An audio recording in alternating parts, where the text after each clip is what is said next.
Hi everybody, I'm Bree the Plant Lady, and today I am organizing my seeds in preparation for the Fall Open Garden, which is scheduled for Saturday, September 23rd. Now, this free, no registration, rain or shine event is not only for people to be able to walk the gardens, but it's the primary opportunity for you to be able to purchase my very special seed that I grow through the cool season to create cottage garden displays. Now, a lot of this seed I've actually been collecting for more than 20 years. It is all organically grown. It is all open pollinated, meaning you're gonna get a lot of diversity in flower color and in flower form. And really, it's kind of one of a kind seed. Now, of course, much of what I grow you can find from other seed suppliers, but I will just say this as a gardener to gardener. Sometimes when I buy poppies from other sources, they don't germinate very well. And I can tell you with great assurance that my poppies actually do germinate and they grow very robustly, and they put on the most spectacular display every single spring. So let me give you an up close view of what I have prepared for this upcoming Fall Open Garden sale so that you can start making your wish list. Well, this is the first year that we're gonna have 3 different species of poppies. So first we have the corn poppy, Papaver Reese, which is kind of the World War II commemorative poppy. And this is a shorter, kind of medium size. It grows about 24 to 30 inches tall, and these again are open pollinated, so they aren't going to be just red. They're actually white and pink and orange and a mix of colors. And I have these in 2 different sizes. This is a 1/4 ounce. We're going to sell these for $5, and then we have 1/2 ounce packets that are going to be $10 a piece. And I need to do some sewing to give you the exact square footage. My suspicion is that this is going to cover approximately 100 square feet, and this is going to be about 200 or 250 square feet. Now we have got California poppies, Eschscholzia californica, and these are in the $5 size. I only have them in this size packet, and these are primarily going to be just orange. They're the straight species Eschscholzia, and they're much shorter. These are a front of the border poppy. They only grow maybe 12 to 24 inches tall. And in some climates, they're actually reliably perennial. Now, next up, we've got Papaver somniferum, the bread seed poppy. And this is really the poppy that I'm probably best known for.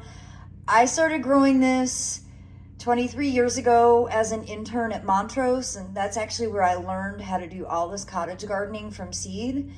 And I've been collecting the seed ever since then.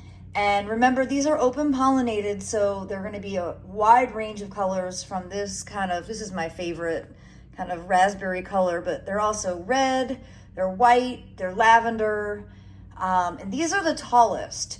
In good soil, like what I have, I've been building my soil for over a decade using Soil Cube. These in my garden grow everywhere from 3 to 4 foot tall, sometimes even taller. And I've got these in the $10 packet, which again, I think is going to cover about 250 square feet, but I'm going to be doing some seeding trials in the coming days just to get an idea of exactly how far it goes. I also have it in the $5 packet. This is a 1/4 ounce. Now to go with that, we've got Nigella. This is in the $5 packet. And you can see the Nigella is going to be a mix of white and blue. And they're a nice kind of front of the border plant. They'll also grow about 24 to 30 inches tall. We've got Lunaria, which is a biennial. So you're going to sow this, and it's going to grow vegetatively for the first year. And then the second year is when it blooms. And when it flowers, it has those really amazing purple flowers, followed by the seed set, which most people are familiar with, that kind of look like moons or kind of like coins. So now we've also got larkspur, and larkspur is what I have the least of, and that happens every year. Now I did find another Talienti container, so I'm definitely gonna get more of this put into the $5 size.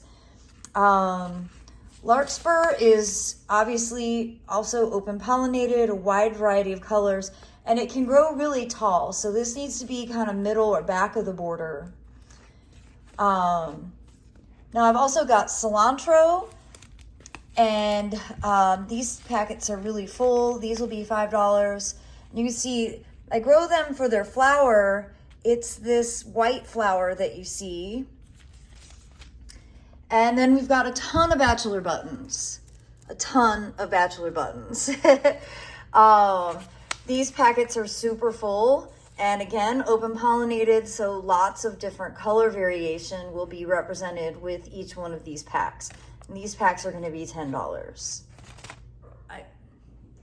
I don't wanna overcomplicate pricing, and I also don't wanna have to write the price on every single packet, but I think for the kind of premium flower seeds that I just went over, we're gonna do this half ounce at $10, quarter ounce at $5. But then for everything else, they're all in half ounce packs. They're gonna be $5 a piece. Because I have so much like of all the grains and the cover crops, and I wanna make sure that I keep my seed packs as affordable as possible.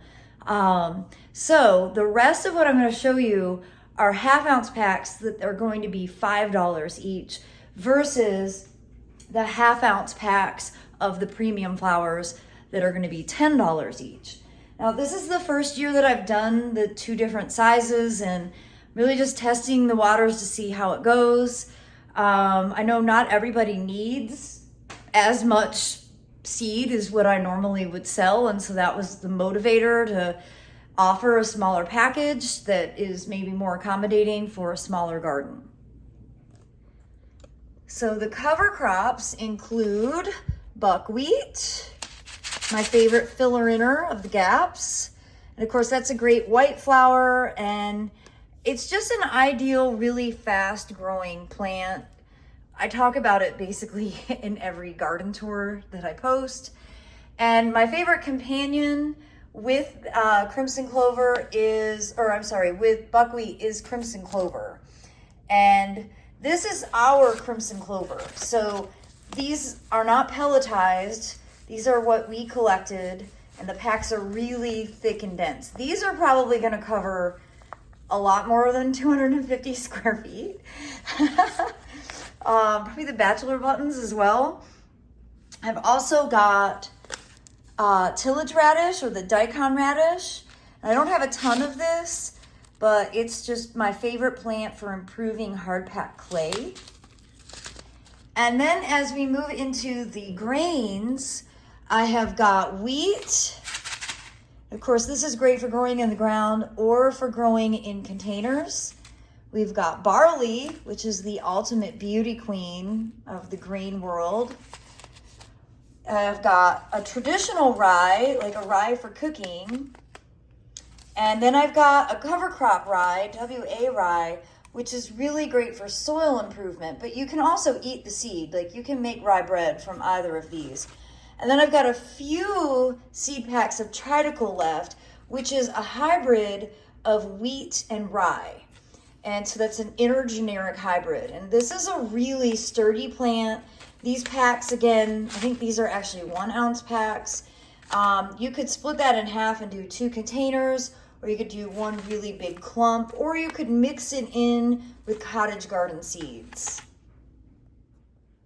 As I was making the video, I thought, I think I'm missing some seeds. And I was. They were out on the porch. For the first time ever, I've got white cloud crimson clover. So this is a crimson clover that instead of having a red flower, it has a white flower. It's a great nitrogen fixing cover crop. And I've also got oats. And as you can see, I don't have a ton of oats, but I'm excited to have what I have. And well, they are a spectacular addition to both containers and in-ground plantings. Well, as I predicted, I found a whole bunch more seed in my outdoor refrigerator, and I am getting busy packaging it now. And I thought it would be fun to show you behind the scenes.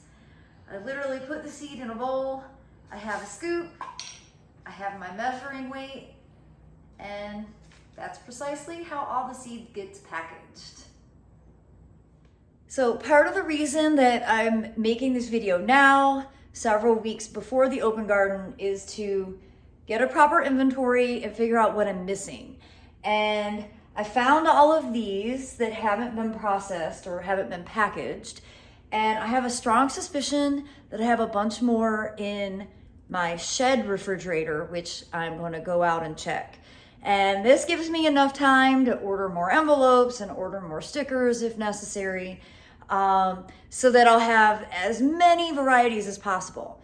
Now there's a few things that I am missing from being packaged, and that is intentional. I have purple top turnips, I have carrots, and the reason I haven't done those in individual packaging is because this year I really want to do some super special custom seed mixes, and I'm also wanting to create like the ultimate cottage garden packet, not packet, but starter mix, where it would be a bunch of packets put together, which I think would be a really, really nice holiday present for, you know, the gardeners in your lives. And I haven't totally wrapped my head around, first of all, how to package it and what should go into it. And so this is part of my process. I've got to like set it all out and see how many I have of everything so that I can really start making a plan for the best possible mixes that are really easy to use. You don't really have to think too hard. And again, I have to do this in advance so I can also work out the square footage of how much a seed packet actually covers.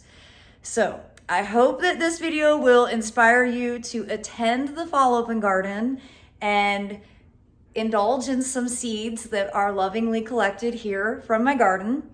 I'm gonna also tell you that today I got my act together. Honestly, I think it's because we got a little bit of rain. Like it didn't even really register on the rain gauge, but having a non-sunny morning was so psychologically helpful for me that I got the soil cube ordered. I have veggie mix soil cubes, or I've got veggie mix mini cubes coming for pickup. And I also got 1 gallon perennials and 3 gallon shrubs ordered, and a bunch of really cool grasses that are gonna be in landscape plugs that you'll be able to mix and match.